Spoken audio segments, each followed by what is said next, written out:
Kompas Bisnis masih menemani Anda, Saudara. Tingkat keyakinan masyarakat terhadap prospek perekonomian Indonesia makin rendah. Data survei Bank Indonesia bilang optimisme masyarakat ada di titik terendah sejak pandemi. Ini adalah grafik survei Bank Indonesia dari Januari sampai September, Saudara. Garisnya terkonfirmasi melandai. Meski levelnya ini masih optimistis.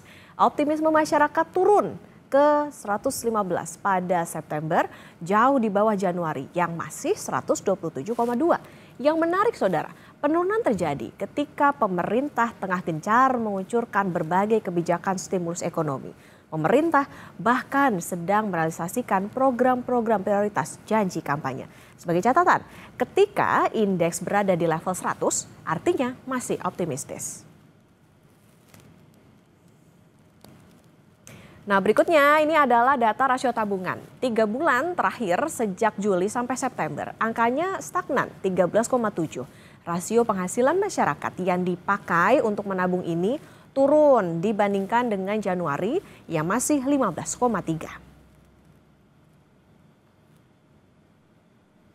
Kami masih memakai data Bank Indonesia, kenaikan proporsi konsumsi ke 75,1% terjadi saat rasio tabungan stagnan. Kenaikan konsumsi ini terjadi pada kelompok mayoritas dengan pengeluaran 1-2 juta, 3-4 juta, bahkan di atas 5 juta. Berikutnya kita lihat rasio angka cicilan kredit. Dibandingkan awal tahun, angkanya masih naik ke 11,2. Meskipun sebenarnya kalau dilihat angka ini turun dibanding bulan sebelumnya. Nanti kita konfirmasi, Saudara, ke ekonom, apa sih makna data konsumen ini? Belanja naik saat tabungannya stagnan. Apakah harga kebutuhan pokok yang naik bikin masyarakat keluar uang lebih banyak?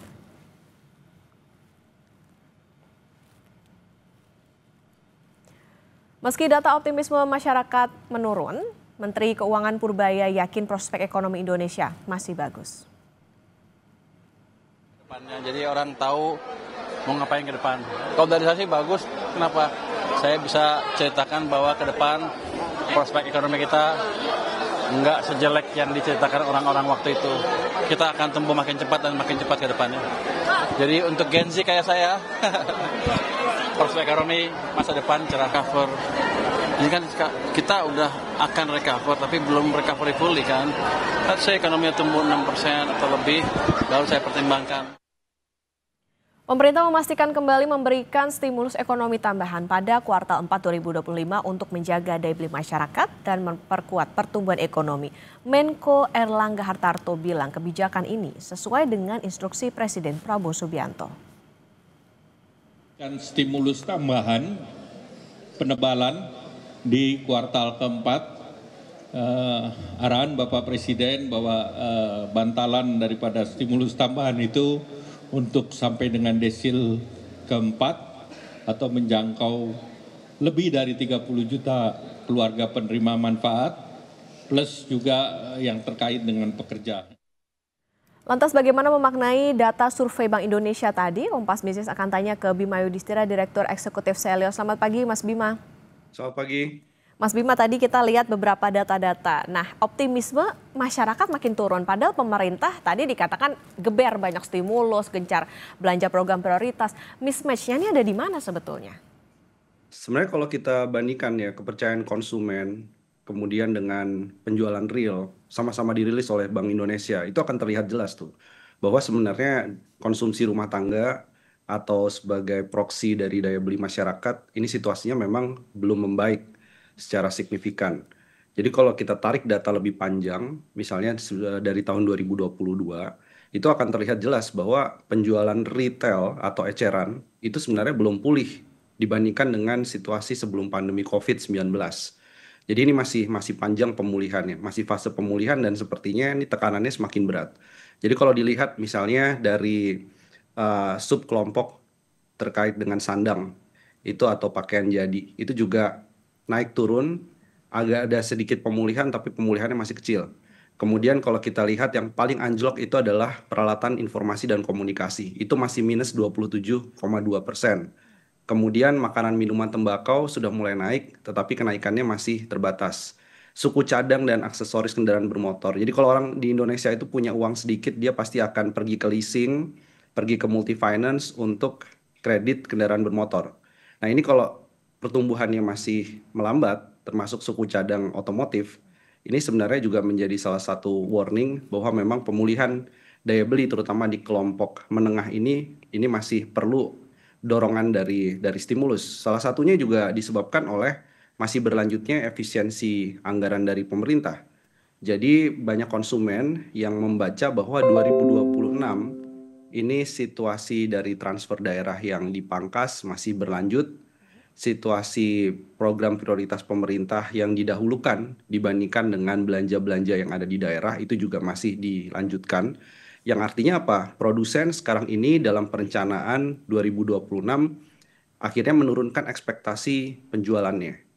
Banyak yang melihat lebih realistis bahwa situasi masih akan menekan di sepanjang 2025 akhir dan 2026. Oke, berarti tadi bisa ditangkap bahwa sebetulnya meskipun pemerintah klaimnya udah ngasih kucuran dan juga berbagai program, artinya ini masih belum cukup sebetulnya kalau kita lihat dari bagaimana data-data yang di-share oleh Bank Indonesia. Nah, Mas Bima, Kompas Bisnis juga menemukan angka yang tidak menggembirakan sebetulnya di survei Bank Indonesia soal persepsi responden terhadap lapangan kerja yang masih di zona pesimistis, terutama lulusan SMA dan juga diploma. Catatannya adalah di September itu posisinya 92, artinya masih di bawah 100. Apakah yang perlu diwaspadai dari data ini? Apakah ini calon kelompok rentan bisa dikatakan demikian? Iya, ekspektasi lapangan kerja itu kan artinya adakah lapangan kerja ke depan. Dan ini nanti akan berpengaruh juga terhadap perilaku konsumen. Kalau lapangan kerja ke depannya masih dikatakan sedikit pesimis, maka mereka juga akan berjaga-jaga. Yang masih kerja itu berjaga-jaga jangan sampai mereka jadi korban dari PHK atau kontraknya diputus atau outsourcingnya dihentikan. Yang belum mendapatkan pekerjaan, mereka melihat sektor formalnya semakin sempit terbuka, mau tidak mau mereka masuk pada informal, masuk pada gig ekonomi, masuk pada ojol, yang sebenarnya ini bantalan sementara tapi juga rentan dari sisi ketidakpastian upahnya, jam kerja lebih panjang, dan bahkan kita menemukan bahwa 109 juta masyarakat di Indonesia, hampir setengah dari populasi, itu bekerja dengan upah di bawah upah minimum provinsi. Dan sebanyak 25 juta orang itu bekerja lebih dari 48 jam setiap minggunya. Jadi kalaupun ada pekerjaan, pekerjaannya adalah pekerjaan yang lebih rentan. Jadi ekspektasi lapangan kerja menyempit ke depan, ini harus jadi review besar pemerintah. Gimana soal stimulus kepada sektor yang terkait dengan padat karya? Bagaimana misalnya insentif-insentif pajak, belanja perpajakannya itu diarahkan untuk mendukung industri yang lebih banyak menyerap tenaga kerja. Begitu juga soal magang berbayar. Ini salah satu stimulus yang diharapkan bisa membantu. Tapi magang berbayar ini harus dipastikan perusahaan setelah magang selesai mau menyerap berapa persen. Bisa menyerap 40% teman-teman yang lagi magang itu juga sangat bagus. Khawatir setelah magang berbayar selesai, kemudian perusahaan bilang, ini ekspektasi konsumsi ke depan kurang begitu oke, jadi terima kasih magangnya tidak dilanjutkan menjadi pekerja tetap ataupun misalnya pekerja kontrak. Nah ini yang harus dijaga, harus ada MOU antara perusahaan dengan pemerintah.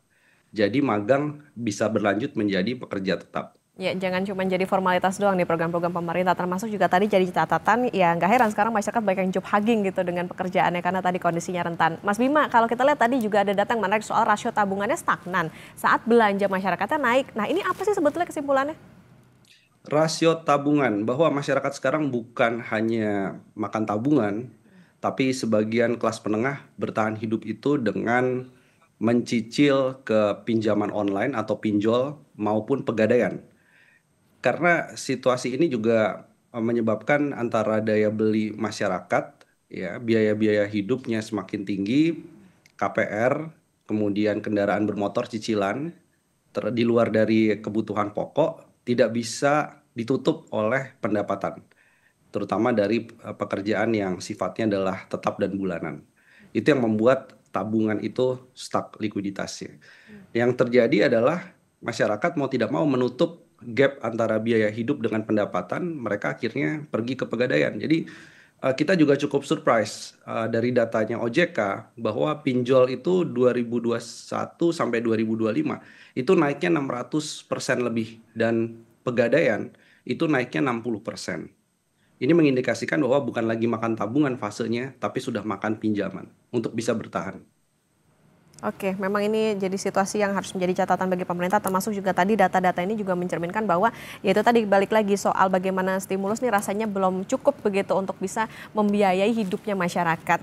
Mas Bima, nanti kita lanjutkan kembali usai jeda dan saudara tetap bersama kami di Kompas Bisnis.